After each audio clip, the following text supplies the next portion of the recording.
নবীজি আসলেন, এসে আবার জিজ্ঞেস করলেন, মা ইনদাকা ইয়া সুমামা, সুমামা তুমি কি আশা করো আমার কাছ থেকে?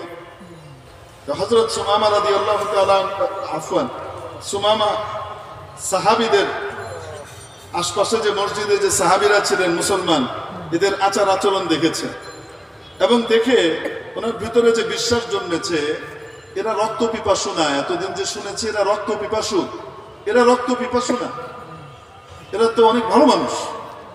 এই জন্য রাসূল সাল্লাল্লাহু আলাইহি ওয়াসাল্লাম দ্বিতীয় দিন যখন তাকে জিজ্ঞেস করলেন, তখন তিনি আর ওইটা বললেন না, তাকতুলনি তাকতুল জাদামি, আপনি যদি মারেন তাহলে এটা বৈধই হবে, একজন হত্যার দায়ে দণ্ডিত অপরাধীকে আপনি হত্যা করবেন, এটা আর বললেন না। যখন নবীজি জিজ্ঞেস করলেন, সুমামা তোমার কি মত? ইনদি মা কুলতু লাকা আমস, আমার কাছে তো ওইটা যেটা গতকালকে আমি বলেছি, ইনতুনিম আলা শাকির, যদি আপনি আমাকে মুক্ত করে দেন, দয়া করেন, তাহলে আপনি আমাকে কৃতজ্ঞ পাবেন, আপনি একজন কৃতজ্ঞ ব্যক্তিকেই দয়া করবেন। দেখেন, একদিনে মনের পরিবর্তন, চোখে দেখার পরে, মুসলমানদেরকে দেখবার পরে। ফালাম্মা কানা বা'দাল গাদ, নবীজি ওই অবস্থায় রেখে চলে গেলেন। তৃতীয় দিন নবীজি আবার আসলেন, এসে জিজ্ঞেস করলেন, মা ইনদাকা ইয়া সুমামা, সুমামা তোমার কি মত? ইনদি মা কুলত, আমি তো গতকালকে আপনাকে যা বলেছি তাই। নবীজি বললেন, আতলিকু সুমামা, সুমামাকে ছেড়ে দাও।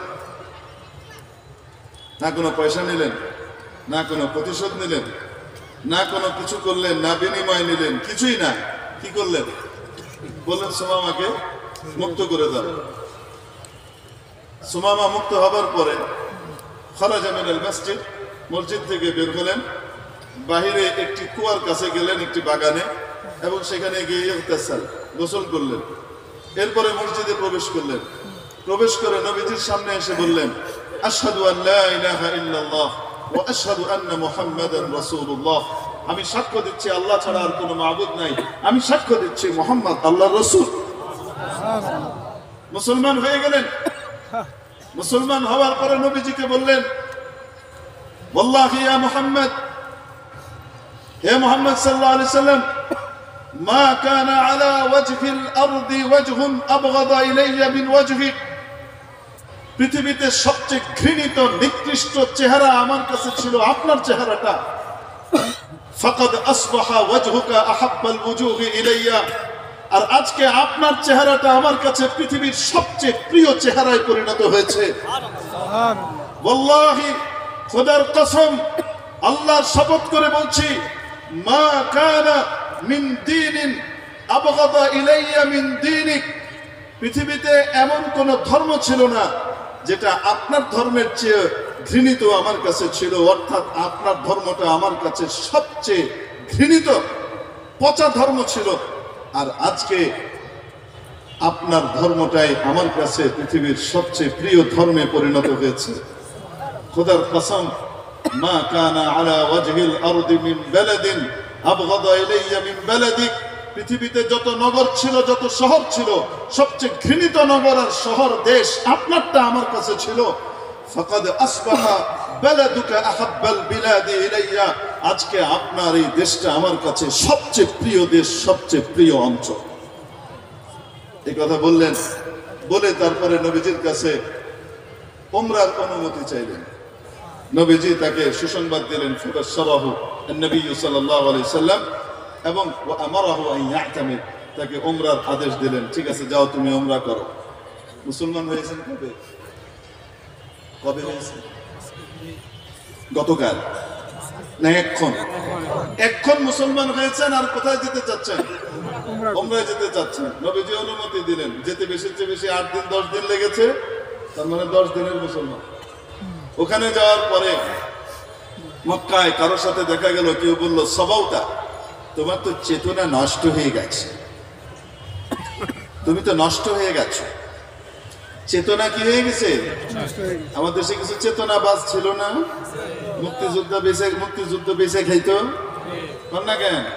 মুক্তিযুদ্ধের নাম নিয়ে, মুক্তিযুদ্ধ আর মুক্তিযুদ্ধের চেতনার নাম বিক্রি করে দেশের সমস্ত টাকা লোপাট করে পার করে লেগে গেছে।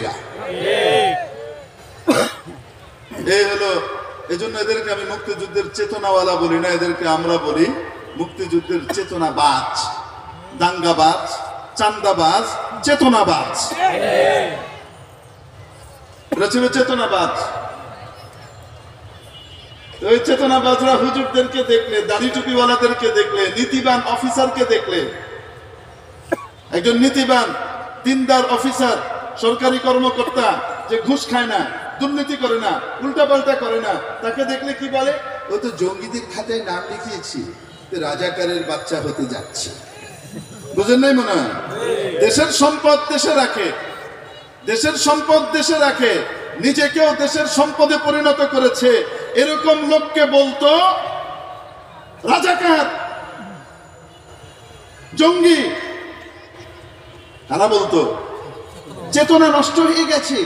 কারা বলতো? ওই যারা দুর্নীতি করে, চেতনাবাজ, লোপাটকারী, এরা বলতো। ঠিক এদের যে আবাও আজদাদ, মানে এদের যে পূর্বপুরুষ মক্কায় ছিল না, যাদের চেলাবেলা এরা, এই আবু জেহেলের চেলাবেলা, ওই আবু জেহেল আর তার অনুসারীরা সুমামাকে বলতেছেন, আবু জেহেল তো ছিলেন না, ও তো তখন জাহান্নামে গেছে গা, যে সময়ের ঘটনা। যাই হোক, তার যে চেলাবেলা যেগুলো ছিল তারা বলছে, স্বভাবটা তোমার চেতনা নষ্ট হয়ে গেছে, তুমি পচে গেছো, তুমি বদ্দিন হয়ে গেছো, অধার্মিক হয়ে গেছো। কি বলে? অধার্মিক হয়ে গেছে। মুনাফিক। মুসলমানরা সার্টিফিকেট দেয় আমাদের বাংলাদেশে, দেখবেন মুরগি চোরারা।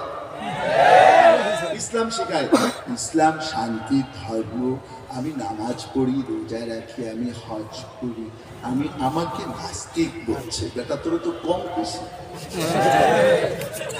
তোরা তো কম কইছে, তুই তো আবু জেহেলের ডাইনা।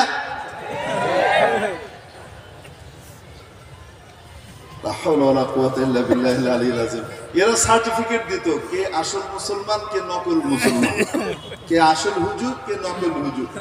দেওয়ানবাগি এবং যারা এই দেশে অলি আল্লাহ রয়েছেন, মানে যে গন্ডসন্ড যা আছে, এগুলো তার কাছে অলি আল্লাহ, তারাই হলো এই মারেফাত ওয়ালারাই হলো সে দেশের আসল ইসলাম।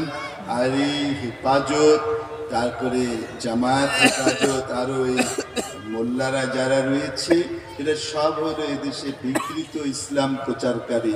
এই টাইপের ইচড়ে পাকা মুরগি চোরা এই দেশে ছিল কি ছিল না? ছিল না? ছিল। আছে তো না? নাই? একদিন আমাদেরকে দেখে খুব হাসতো। আমাদেরকে ওই যে যখন ওই যে জ্যাকেট ম্যাকেট কি পরায়া এত ভয়ঙ্কর এক ভাব নিয়ে, মাথায় হেলমেট দিয়ে, হাতে বেড়ি টেড়ি দিয়ে নিয়ে আসতো, তখন এরা কি করতো? কি করতো? হযরত নূহ আলাইহিস সালাম এই হাসনেওয়ালাদের চেয়ে ছিল, আচ্ছা ইন তাসখারু মিন্না, আমাদের সাথে খুব মজা